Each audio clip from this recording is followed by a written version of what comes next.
You're welcome back. Well, as the first quarter of 2022 comes to an end, I mean, just a couple of months ago, we said Happy New Year.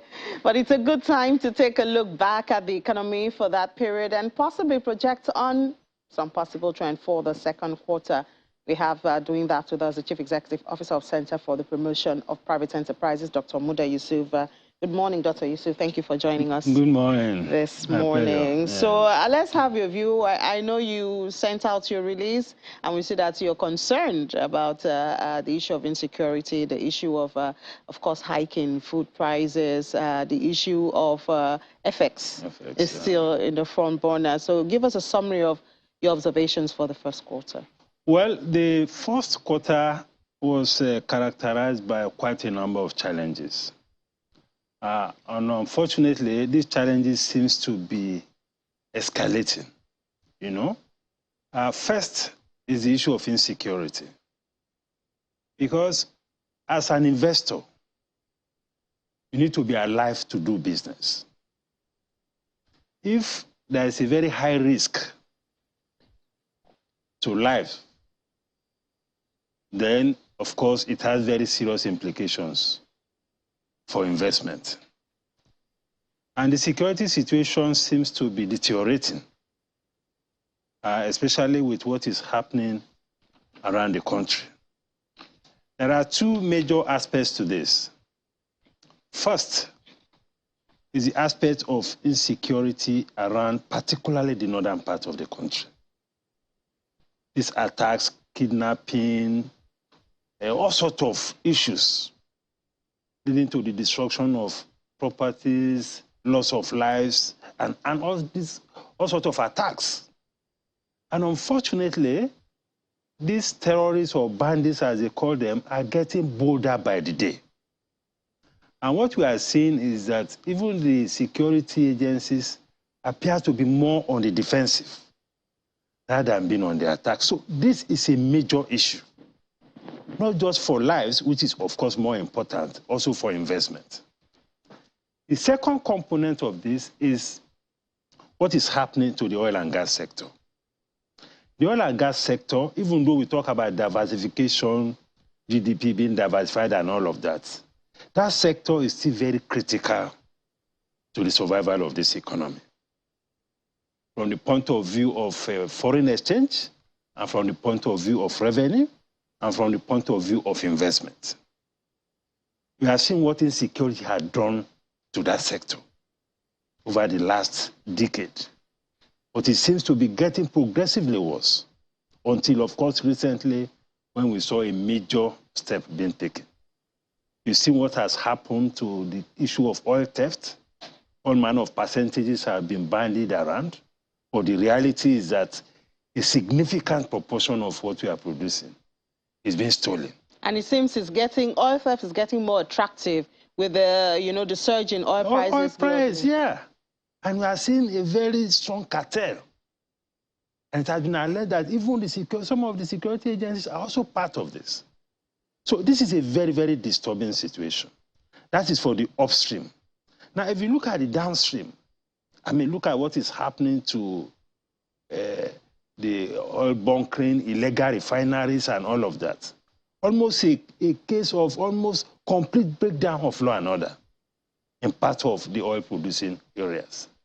So, from the point of view of investment and the impact on the oil and gas sector, and from the point of view of what is happening, especially in the northern part of the country, terrorism, banditry, attack on airports, on trains, all of these things have very serious implications for investment.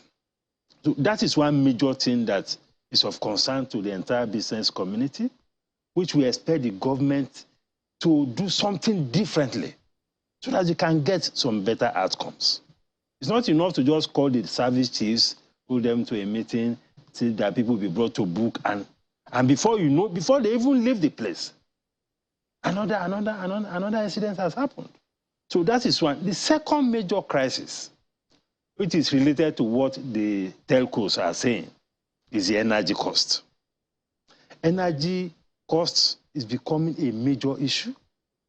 We are even seeing something like being energy insecure, because in major countries talk about energy security. So there's a major risk of insecurity around energy. Look at the costs of diesel, the cost of AGO, the cost of gas, and how do you power an economy? How much of this is linked to the war in Ukraine? Well, there's a very strong connection. Of course, the Ukraine factor is a major one, but there's also domestic shortcoming in terms of our capacity to refine. Now, Russia, of course, is a major player in the energy market, both in the petroleum products area and also in gas. It's a major exporter of gas, and also, I think, the second largest exporter of crude oil. Yeah. So that makes Russia a major player. So when you see a disruption, because it's a supply chain thing, when supply has been disrupted in that axis, and oil being a global commodity, it of course has affected energy prices, diesel, AGO, and all of that. And unfortunately, which is also a tragedy in terms of our economic management, we are an oil-producing country, and yet we are importing almost 100% of our petroleum products, which is a tragedy. And unfortunately, this has been with us for the past 10 to 15 years. So that is why we are so vulnerable. And you can see the impacts on inflation. You can see the impacts on prices. You can see the impact on the sustainability of businesses. Because there's a limit to which businesses can pass on additional costs to their consumers. There's a whole lot of issue around consumer resistance. So there is the impact on operating costs across all sectors. There is the impact on production costs, particularly on manufacturing. There's also the impact on transportation costs. Because all of these trucks that move around, they are powered by diesel.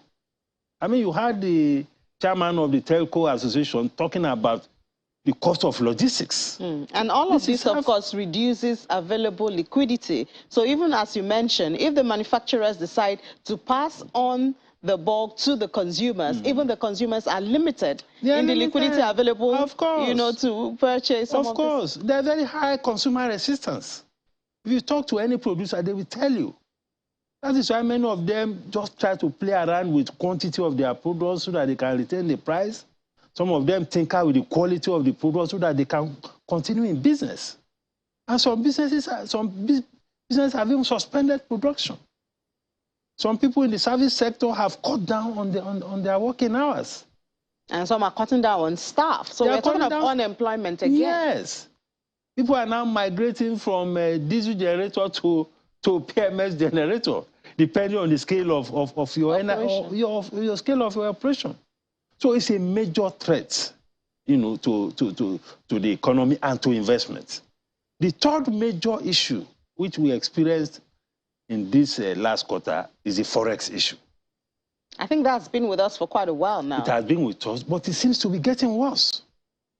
I mean, when people now talk about parallel market rate of 590, at a time people are even talking about 600.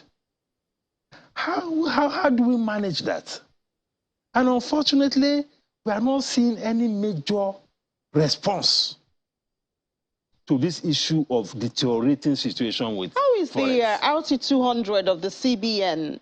How's that going, or is it too early to feel the impact? The RT200, first, the expectation is that between 3 to 5 years. Yes. We are talking of now. Between 3 to 5 years. So that's like a medium term. Yes, medium term thing. We are talking of now.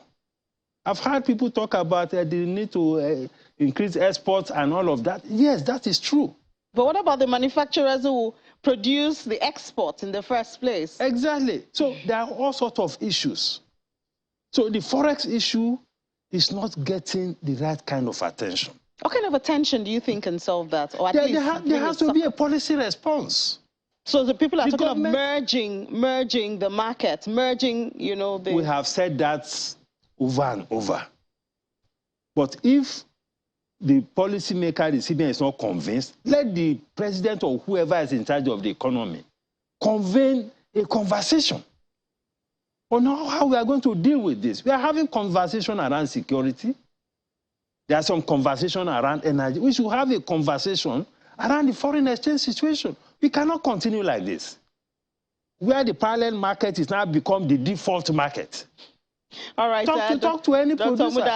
Muda, because we're almost out of time. We're out of time, but I just need to get this. So the economy grew by 3.98% in the fourth quarter of 2021. What's your projection? What figure do you see by the time we see the growth for the first quarter of 2022? You see, let me tell you, the concern of the average man and the business people is not about GDP growth.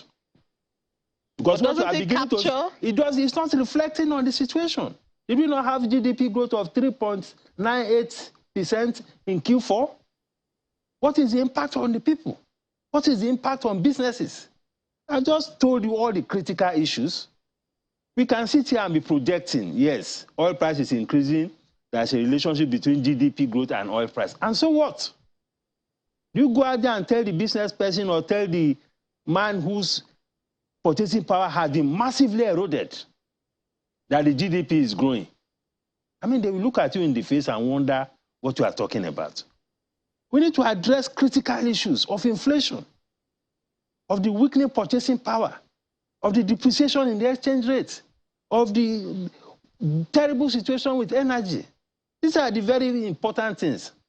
We begin to talk of GDP growth. Those things are becoming more academic, especially in our current circumstance. Wow.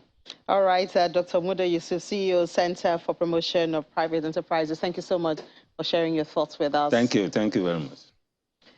So we'll take a break. After the break, we'll do commodities market updates. Do join us. This is Business Morning on Channels Television.